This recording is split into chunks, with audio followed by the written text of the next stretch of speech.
ഒരു കപ്പിൾസാണെങ്കിൽ ഹണിമൂൺ ആഘോഷം വേണ്ടി കാട്ടിന് നടുക്ക് പോയി ടെൻ്റ് അടിക്കും.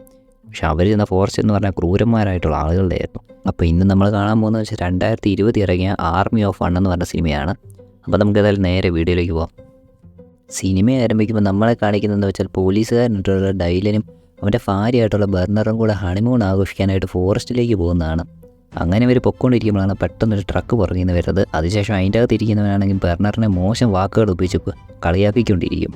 അവർ രണ്ടുപേരുമാണ് ഇതൊന്നും മൈൻഡാക്കാതെ വണ്ടി ഓടിച്ചുകൊണ്ടിരിക്കും. ഇച്ചിരി കഴിയുമ്പോൾ ആ ട്രക്കാണ് അവർ ഓവർടേക്ക് ചെയ്തങ്ങ് പോകും. അങ്ങനെ ഇതെല്ലാം കഴിഞ്ഞാണ് അവർ റെസ്റ്റോറൻറ്റിൽ ചെന്ന് ഫ്രഷ് ആകാൻ വേണ്ടി അങ്ങോട്ട് കയറുന്നത്. അങ്ങനെ ബർണർ അവിടെ ഇരിക്കുമ്പോഴത്തേക്കിനും ഡൈലനാണെങ്കിൽ ബാത്റൂമിലേക്ക് പോകും. ഇതേ സമയത്താണ് ആ ട്രക്കിലുണ്ടായിരുന്നവൻ 2 കൂട്ടുകാരുമായിട്ട് അങ്ങോട്ട് വരുന്നതും ബർണറിനെ കണ്ടിട്ട് അവളുടെ അടുത്ത് വന്ന് അവളെ വീണ്ടും കളിയാക്കിക്കൊണ്ടിരിക്കുന്നത്. ബർണറാണ് ഇതെല്ലാം കേട്ടിട്ട് മൈൻഡാക്കാതെ ഇങ്ങനെ ഇരിക്കും. ഇവൻ്റെ പേരെന്ന് പറഞ്ഞാൽ ബുച്ചെന്നായിരുന്നു. ഇവരാണെങ്കിൽ വീണ്ടും അവളുടെ അടുത്തേക്ക് വരികയും വീണ്ടും അവളെ പരിഹസിക്കാനൊക്കെ തുടങ്ങുമ്പോഴത്തേക്കിനും പെട്ടെന്ന് ഡൈലൻ കയറി വരും. അങ്ങനെ അവർ തമ്മിൽ അവിടെ വെച്ചൊരു ഉടക്കാവും.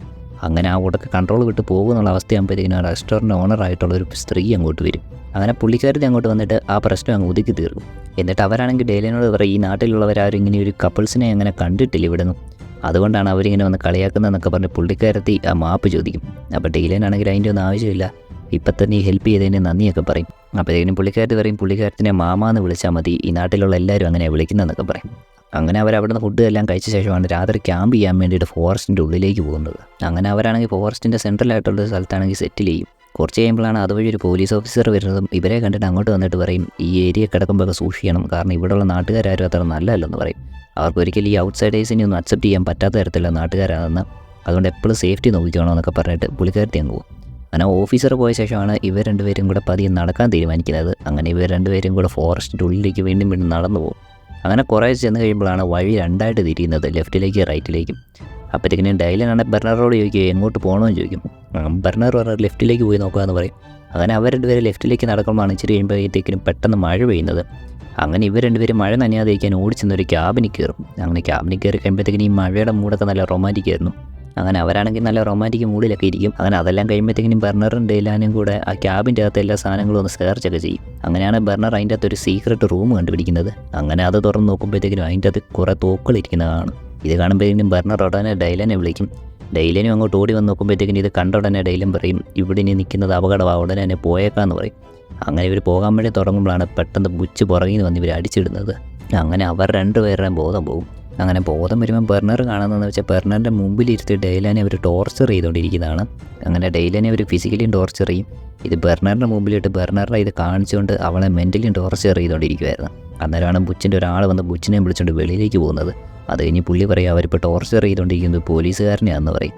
അന്നേരമാണ് ബുച്ചിന് അബദ്ധം പറ്റിയത് മനസ്സിലാകുന്നത്. അവനകത്തോട്ട് വന്നിട്ടാണെങ്കിൽ പോലീസുകാരനായിരുന്നൊന്നും അറിയത്തില്ലായിരുന്നെന്ന് പറഞ്ഞ് സോറിയൊക്കെ പറയും. അത് കഴിഞ്ഞ് അവൻ നേരെ തോക്കെടുത്ത് രണ്ടുപേരെ അങ്ങ് വെടിവെച്ച് കൊല്ലും. അത് കഴിഞ്ഞ് അവൻ്റെ ആളുകളോട് പറയും, ഇവരെ ശവം കൊണ്ട് വെളി കളഞ്ഞേക്കാൻ പറയും. അങ്ങനെ അവൻ്റെ ആളുകൾ ഫോറസ്റ്റിൻ്റെ സെൻറ്ററിലേക്ക് പോയിട്ട് അവിടെ ഒരു കുഴിയിലേക്ക് ഇവരെ രണ്ടുപേരുടെയും ബോഡി ഇട്ടിട്ട് പോകും. അങ്ങനെ പെട്ടെന്നാണ് നമ്മളൊരു ഫ്ലാഷ് ബാക്ക് കാണിക്കുന്നത്. ശരിക്കും ഇവൾ ആരായിരുന്നെന്ന്. ഇവളാണെങ്കിൽ ഒരു സാധാരണ വുമൺ അല്ലായിരുന്നു, ഒരു ആർമി ഓഫീസറായിരുന്നു. അതും വെറും ഒരു ആർമി ഓഫീസറല്ല, ഇൻ്റലിജൻറ്റും അതുപോലെ തന്നെ എക്സ്ട്രാ സ്ട്രെങ്തുള്ള ഒരു ആർമി ഓഫീസറായിരുന്നു. അങ്ങനെ ഇവൾക്ക് പെട്ടെന്ന് ബോധം വീഴും. അന്നേരമാണ് നമുക്ക് മനസ്സിലാകുന്നത് ആ ബുള്ളറ്റ് ഇവളെ കൊന്നിട്ടില്ലായിരുന്നു, ഇവളുടെ ദേഹത്തൊരു മുറിവുണ്ടാക്കി പോയതേ ഉണ്ടായിരുന്നുള്ളെന്ന്. അങ്ങനെ എഴുന്നേറ്റ് ഇവളാണെങ്കിൽ പതിയെ ഇവളുടെ ഹസ്ബൻഡിനെ ചെന്ന് നോക്കും. അപ്പോഴത്തേക്കിന് ഹസ്ബൻഡ് മരിച്ചിട്ടുണ്ടായിരുന്നു. അങ്ങനെ ഹസ്ബൻഡിൻ്റെ ബോഡി അവൾ അവിടെയുള്ള ശിഖരങ്ങളും കുറേ കാടുകളും കൊണ്ട് മറച്ച് വെക്കും. പിന്നീട് അവളാണ് ഇവർ ടെൻ്റ് അടിച്ച് സ്ഥലത്തേക്ക് ചെല്ലും. അവിടെ ചെന്ന് കഴിയുമ്പോഴത്തേക്കിന് ഇവൾക്ക് സങ്കടം കാരണം അവൾ അവിടെ ഇരുന്ന് കരഞ്ഞുകൊണ്ടിരിക്കും. കാരണം ഇവൾ പറഞ്ഞിട്ടായിരുന്നല്ലോ അവർ ലെഫ്റ്റ് എടുത്തത്, അതുകൊണ്ടായിരുന്നല്ലോ ഈ അബദ്ധമൊക്കെ പറ്റിയെന്ന് ഓർക്കും. അങ്ങനെ കുറച്ച് നേരം ഇവൾ സങ്കടപ്പെട്ടൊക്കെ ഇരുന്നിട്ടാണ് പെട്ടെന്ന് ഇവൾക്ക് തോന്നുന്നത് അത്രയും പേരോടും പകരം വീട്ടണമെന്ന്. അങ്ങനെ അവളാണെങ്കിൽ ഒന്നും നോക്കത്തില്ല, അവിടെ ഇരിക്കുന്ന ഒരു കോടാലി വിട്ട് അവരെ എല്ലാം കൊല്ലാൻ വേണ്ടി പോകും. ഇതേ സമയം ബുച്ചൊക്കെ ആണെങ്കിൽ മാമയുടെ വീട്ടിലിരിക്കുമായിരുന്നു. അന്നേരമാണ് നമ്മളെ കാണിക്കുന്നത് ഇവന്മാരുടെ ഗാങ് എന്ന് പറഞ്ഞാൽ പെൺകുട്ടികളെ തട്ടിക്കൊണ്ട് വരുന്ന ഒരു ഗാങ്ങായിരുന്നു. അതുപോലെ തന്നെ അവരെ ഹറാസ് ചെയ്യുകയും അവിടെ ഉപയോഗിച്ചുകൊണ്ടിരിക്കുകയും ചെയ്യുമായിരുന്നു. അവിടെയുള്ള പെൺകുട്ടികളെല്ലാം ഈ ഗാങ്ങിനെ പേടിച്ച് അവർ പറയുന്ന എല്ലാം ചെയ്യാൻ തയ്യാറായിക്കൊണ്ടിരിക്കുമായിരുന്നു. അന്നേരമാണ് അങ്ങോട്ട് മാമ വരുന്നതും ബുച്ചിനോട് വേഗം കഴിക്കുക, അടുത്തൊരു ജോലി ഉണ്ടെന്ന് പറയുന്നതും. ഇതേ സമയം ബ്രണ്ണറാണെങ്കിൽ കോടാലി ഉപയോഗിച്ച് നല്ല മൂർച്ചയുള്ള ഒരു ആയുധം ഉണ്ടാക്കിയായിരുന്നു. അങ്ങനെ അതുപയോഗിച്ച് ബുച്ചിൻ്റെ ഒരാളെ കൊല്ലും. അതിനുശേഷം 2-3 ആൾക്കാരുമായിട്ട് ഫൈറ്റ് നടക്കും. അതിൻ്റെ ഇടയിലാണ് ഒരുത്തൻ്റെ കാൽപ്പത്തി അവൾ വെട്ടിമാറ്റുന്നത്. അങ്ങനെ അവനെ കൊല്ലുന്നതിന് മുമ്പ് തന്നെ അവൻ അവിടെ ഓടി രക്ഷപ്പെടും. അത് കഴിഞ്ഞ് അവൾ നേരെ പോകുന്നത് ബുച്ചിൻ്റെ അവിടുത്തെ തന്നെ ഏറ്റവും വലിയ ക്യാബിനിലേക്കാണ്. അങ്ങനെ അവളാണെങ്കിൽ ആ ക്യാബിന് തീയിട്ട് അവിടെ വലിയൊരു എക്സ്പ്ലോഷൻ ഉണ്ടാക്കും. അങ്ങനെ ഈ എക്സ്പ്ലോഷൻ ആണെങ്കിൽ ആ ഫോറസ്റ്റിലുള്ള എല്ലാവരും കേൾക്കും. അങ്ങനെ ഇതേ ഫോറസ്റ്റിൽ തന്നെ ആയിരുന്നു പെൺകുട്ടികളെ കിഡ്നാപ്പ് അന്വേഷിക്കാൻ വേണ്ടി സെർച്ച് ചെയ്തുകൊണ്ടിരിക്കുന്ന പോലീസുകാരനുള്ള ഹോപ്സും ഉണ്ടായിരുന്നത്. അങ്ങനെ പുള്ളി എക്സ്പ്ലോഷൻ കേട്ട് ആ ഡയറക്ഷനിലേക്ക് പോകും. അതേപോലെ തന്നെ മാമയും ഇത് എക്സ്പ്ലോഷൻ്റെ ശബ്ദവും അവിടുന്ന് സ്മോക്ക് വരുന്നതും കാണും. മാമയാണെങ്കിൽ ബുച്ചിനെ വിളിച്ചിട്ട് ആ ക്യാബിനിലേക്ക് പോയി ചെക്ക് ചെയ്യാൻ വേണ്ടി പറയും. അങ്ങനെ ബുച്ചാണെങ്കിൽ വണ്ടി എടുത്ത് അങ്ങോട്ട് പോകുമ്പോഴാണ് അവൻ്റെ കൂട്ടത്തിലുള്ള ഒരാൾ ഇഞ്ചറായിട്ട് വരുന്നത് കാണുന്നത്. കാരണം അവൻ്റെ ആയിരുന്നു ബെർണർ കാൽപ്പത്തി വെട്ടിയത്. അങ്ങനെ അവനെയും രക്ഷയോടെ ബുച്ചാണെങ്കിൽ അവൻ്റെ വീട്ടിലേക്ക് പോകും. അന്നേരമാണ് നമ്മളെ കാണിക്കുന്ന ബെർണറാണെങ്കിൽ അവൻ്റെ ട്രക്കിൻ്റെ ഡിക്കിക്കകത്ത് ഒളിച്ചിരിക്കുന്നത്. അങ്ങനെ വീട്ടിൽ വന്ന ശേഷം ബുച്ചാണെങ്കിൽ ചെന്ന് മാമയോട് പറയും കൂട്ടത്തിലുള്ള ഒരാൾ മരിച്ചെന്നുള്ള കേസും. അങ്ങനെ ദേഷ്യം വന്ന മാമയാണെങ്കിൽ ഉടനെ തന്നെ ബുച്ചിൻ്റെ കർണക്കുറ്റി നോക്കി ഒരെണ്ണം കൊടുക്കും. അതിനുശേഷം അവരോടെല്ലാം പറയും ആ പെണ്ണിനെ എങ്ങനെയും കണ്ടുപിടിക്കാൻ പറയും. അന്നേരമാണ് തൊട്ടടുത്തേക്ക് ആൾ മാമയോട് പറയുന്നത് അങ്ങനെയാണെങ്കിൽ അവൾ ആരാന്നറിയാൻ അവളുടെ പ്രൊഫൈലൊന്ന് നോക്കിയാലോ എന്ന്. അങ്ങനെ ഇവർ പോയി ഫേസ്ബുക്കിൽ നോക്കുമ്പോഴാണ് ഇവർക്ക് പിടികിട്ടുന്നത് അവളൊരു നോർമൽ പെണ്ണല്ല, ഒരു ആർമി ഓഫീസറായിട്ടെന്നും ആർമിക്ക് വേണ്ടി സെർവ് ചെയ്തിട്ടുണ്ടെന്നും കുറേ കാലം. സമയം ഫോറസ്റ്റിലാണെങ്കിൽ ഓഫീസറായിട്ടുള്ള ഹോപ്സ് ആണെങ്കിൽ ആ ബെർണർ കൊന്ന ആ ബുച്ചിൻ്റെ ആളുടെ ശവം കണ്ടെത്തുമായിരുന്നു. അങ്ങനെ ശവം കണ്ട ഉടനെ തന്നെ അവൻ കൺട്രോൾ റൂമിലേക്ക് വിളിച്ച് ബാക്കി പോലീസുകാരെയും കൂടെ അയക്കാൻ വേണ്ടി പറയും. ഇതേ സമയം ബെർണർ ആണെങ്കിൽ ബാക്കിയുള്ളവരെയും കൂടെ പിടിക്കാൻ വേണ്ടി ഫോറസ്റ്റിൻ്റെ അകത്ത് തന്നെ ട്രാപ്പ് ഉണ്ടാക്കുമായിരുന്നു. അങ്ങനെ അവളാണെങ്കിൽ അവിടുത്തെ തന്നെ എക്യുപ്മെൻറ്റ്സ് എല്ലാം വെച്ച് ഒരു വമ്പൻ ട്രാപ്പ് ഉണ്ടാക്കി വെക്കും. അങ്ങനെ ഇച്ചിരി കഴിയുമ്പോഴത്തേക്കിന് ഈ ബോഡിയുടെ അടുത്തേക്ക് ബാക്കി കുറേ പോലീസുകാരും കൂടെ വരും. അങ്ങനെ അവരാണെങ്കിൽ ഹോപ്സിനോട് പറയും ഈ മരിച്ചേക്കുന്നതെന്ന് പറഞ്ഞാൽ മാമയുടെ ആളാണ്, ഈ ഫോറസ്റ്റ് ഫുൾ അവരുടെ കൺട്രോളിലാണെന്നും അവരറിയാതെ ഇവിടെ ഒരു കാര്യം പോലും നടക്കത്തില്ലെന്നൊക്കെ പറയും. ഉടനെ തന്നെ ഹോപ്സ് പറയും അങ്ങനെയാണെങ്കിൽ അവനെ ഈ മാമ എന്ന് പറയുന്ന സ്ത്രീയെ കണ്ടിട്ടുള്ളെന്ന് പറഞ്ഞ് അവരെ കാണാൻ വേണ്ടി പോകും. ഇതേ സമയമാണ് നമ്മളെ മറ്റൊരു ടിസ്റ്റ് കാണിക്കുന്നത്. കൺട്രോൾ റൂമിൽ ഇരിക്കുന്ന പെണ്ണും മാമയുടെ ആളായിരുന്നു. അങ്ങനെ അവരാണെങ്കിൽ മാമയെ വിളിച്ച് പറയും ഇങ്ങനെ ഹോപ്സ് എന്ന് പറഞ്ഞ പോലീസുകാരൻ അവരെ കാണാൻ വേണ്ടി വരുന്നുണ്ടെന്ന്. അങ്ങനെ പോലീസുകാരനുള്ള ഹോപ്സ് ആണെങ്കിൽ അവൻ്റെ ആളുകളെയും കൂട്ടി മാമയുടെ വീട്ടിലേക്ക് ചെല്ലും. അവിടെ ചെന്നിട്ട് മാമയോട് ഈ ബോഡി കിട്ടിയ കാര്യമൊക്കെ പറയും. എന്നിട്ട് ആരെങ്കിലും നിങ്ങളുടെ ആളുകളെ അറ്റാക്ക് ചെയ്യുന്നുണ്ടെന്നൊക്കെ ചോദിക്കും. പക്ഷേ മാമയാണെങ്കിൽ ഇതെല്ലാം ഒഴിവാക്കിയിട്ട് പറയും ചിലപ്പോൾ അവൻ സൂയിസൈഡ് ചെയ്തായിരിക്കുന്നത്. പക്ഷേ ഇവൾ പറയുന്ന ലോകം മണ്ടത്തരമാണെന്ന് പോലീസുകാരനെ മനസ്സിലായി. പക്ഷെ പോലീസുകാരാണ് വലിയായിട്ട് തർക്കിക്കാൻ നിൽക്കത്തില്ലായിരുന്നു. എല്ലാം കണ്ടുപിടിക്കുമെന്ന് പറഞ്ഞ ശേഷം അവനാണെങ്കിൽ തിരിച്ചിറങ്ങിപ്പോരും. അന്ന് രാത്രിയാണെങ്കിൽ മാമയും അവരുടെ ആളുകളും ഇവരുടെ കൂട്ടത്തിലുള്ള ഒരാൾ നഷ്ടപ്പെട്ടതിൻ്റെ വിഷമത്തിലായിരുന്നു. അങ്ങനെ അന്നാണെങ്കിൽ അവരെല്ലാം ഭയങ്കരമായിട്ട് വെള്ളമടിച്ച് അബോധാവസ്ഥയിലിരിക്കും. ഇച്ചിരി കഴിയുമ്പോഴാണ് ബുച്ചിന് ബോധം വന്നിട്ട് അവൻ കിറങ്ങി റൂമിലേക്ക് കയറി ചെല്ലുന്നത്. പക്ഷേ റൂമിൽ ചെല്ലുമ്പോൾ ബെർണറാണെങ്കിൽ ഇവനെ കൊല്ലാൻ വേണ്ടി തന്നെ വെയിറ്റ് ചെയ്യുമായിരുന്നു. അവിടെ വെച്ചൊരു ഫൈറ്റ് നടക്കും. അങ്ങനെ ബെർണർ അവരെ കഴുത്തറുത്ത് കൊല്ലും. അങ്ങനെ അവളുടെ ഭർത്താവിനെ കൊന്നതിനുള്ള പകരം വീട്ടും.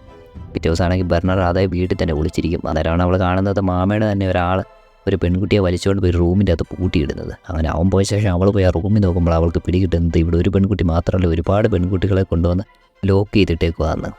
അവൾക്ക് തോന്നുന്നു അവരെല്ലാം രക്ഷിക്കണമെന്ന്. അങ്ങനെ അവൾ പതിയെ ശബ്ദമൊന്നും ഉണ്ടാക്കാതെ ആ റൂമിൽ കയറ്റി ആ പെൺകുട്ടികളെല്ലാം അഴിച്ചു വിടും. അതിനുശേഷം അവരെല്ലാം പതിയെ രക്ഷിച്ചുകൊണ്ട് പോകാൻ ശ്രമിക്കുമ്പോഴാണ് പെട്ടെന്നൊരു പെൺകുട്ടി പേടിച്ച് നിലവിളിച്ചുകൊണ്ട് ഓടുന്നത്. നേരം പെട്ടെന്ന് മാമയുടെ തന്നെ ഒരാൾ അലേർട്ടാവും. അവരെല്ലാം വെടിവെക്കാൻ തുടങ്ങും. ബെർണറാണെങ്കിൽ പെട്ടെന്ന് അവനെ കത്തി എറിഞ്ഞ് വീഴ്ത്തും. എന്നിരുന്നാലും ഒരു പെൺകുട്ടിയുടെ അബദ്ധം കാരണം അവിടെയുള്ള 2-3 പെൺകുട്ടികൾ മരിച്ചു വീഴും. അങ്ങനെ ഇതെല്ലാം കഴിഞ്ഞ് ബെർണറാണെങ്കിൽ എമിലി എന്ന് പറഞ്ഞൊരു പെൺകുട്ടിയുമായിട്ട് കാട്ടിലേക്ക് ഓടിപ്പോവും. സമയം മാമയുടെ തന്നെ ഒരാൾ വന്ന് മാമയോട് പറയും പെൺകുട്ടികളെല്ലാം രക്ഷപ്പെട്ടെന്നും അതുപോലെ തന്നെ ബുച്ച് മരിച്ചെന്നും പറയും. ഉടനെ മാമയോട് പറയും എല്ലാ ആളുകളെയും വിളിക്കുക, അതുപോലെ തന്നെ പട്ടികളെ ഇറക്കി കാട് ഫുള്ള് സെർച്ച് ചെയ്യാൻ പറയും. ഇവൾക്ക് ആ പെണ്ണിനെ ജീവനോടെ തന്നെ വേണമെന്ന് പറയും. ഇതേസമയം കാട്ടി വെച്ച് ഒരുത്തനാണെങ്കിൽ ബെർണർ എമിലിയും കാണും. ബെർണർ ഒരിക്കൽ ട്രാപ്പിൽപ്പെട്ട് അവൻ സ്പോട്ടിൽ മരിക്കും. രണ്ടാമത് വരുന്നവനാണെങ്കിൽ ബെർണർ ഷൂട്ട് ചെയ്ത് കൊല്ലുകയും ചെയ്യും.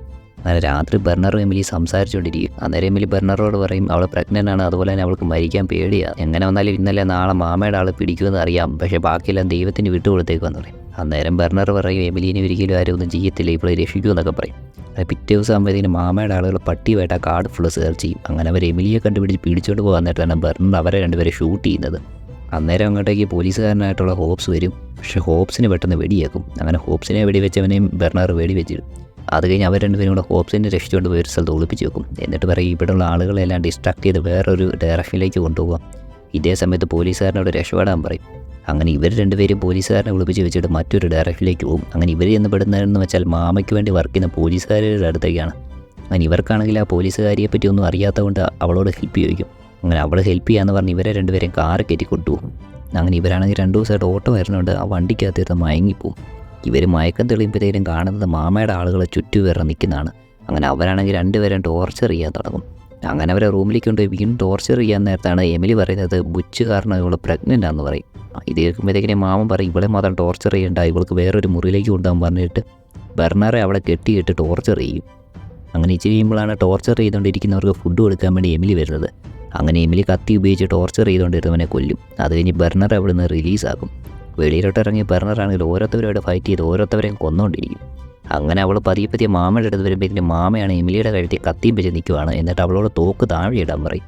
ബെർണറാണെങ്കിൽ അടുത്ത മൂവ്മെൻറ്റിന് വേണ്ടി പ്ലാൻ ചെയ്തുകൊണ്ടിരിക്കുമ്പോഴാണ് പെട്ടെന്ന് പിന്നീട് ബെർണർ ആക്രമിക്കുന്നത്. ഈ സമയത്ത് മാമയാണെങ്കിൽ എമിലിയുടെ കഴുത്തെറുത്ത ശേഷം ബോഡി രക്ഷപ്പെടും. ബെർണർ സ്പോട്ടിൽ തിരിച്ചുകൊണ്ട് ആക്രമിച്ചവനെ വെടിവെച്ച് കൊല്ലും. അത് കഴിഞ്ഞ് അവൾ ഓടി വന്ന് നോക്കുമ്പോഴത്തേക്കും എമിലിയാണെങ്കിൽ മരിച്ചു വീണായിരുന്നു. അങ്ങനെ ഇതെല്ലാം കഴിഞ്ഞ് 3 മാസം കടന്നു പോകും. മാമയാണെങ്കിൽ മറ്റൊരു സ്ഥലത്ത് ഗാർഡനിൽ ചായയും കുടിച്ചുകൊണ്ടിരിക്കുമായിരുന്നു. പെട്ടെന്നാണ് അവളുടെ വാച്ചിലേക്ക് ഒരു മെസ്സേജ് വരുന്നത്, ജഡ്ജ്മെൻറ്റ് എന്ന് പറഞ്ഞ്. സ്പോട്ടിൽ തന്നെ മാമയ്ക്ക് ഹെഡ്ഷോട്ട് കിടിച്ചാകും. അത് കഴിഞ്ഞാണ് നമ്മളെ കാണിക്കുന്നത് ബെർണർ കാട്ടി സ്നൈപ്പറുമായിട്ടിരിക്കുന്നത്. അങ്ങനെ അവളുടെ ഭർത്താവിനെ കൊന്നവരോടെല്ലാം പകരം വീട്ടിയ ശേഷം ബെർണർ തിരിച്ചു പോകുമ്പോഴത്തേക്കിനും സിനിമ ഇവിടെ അവസാനിക്കും.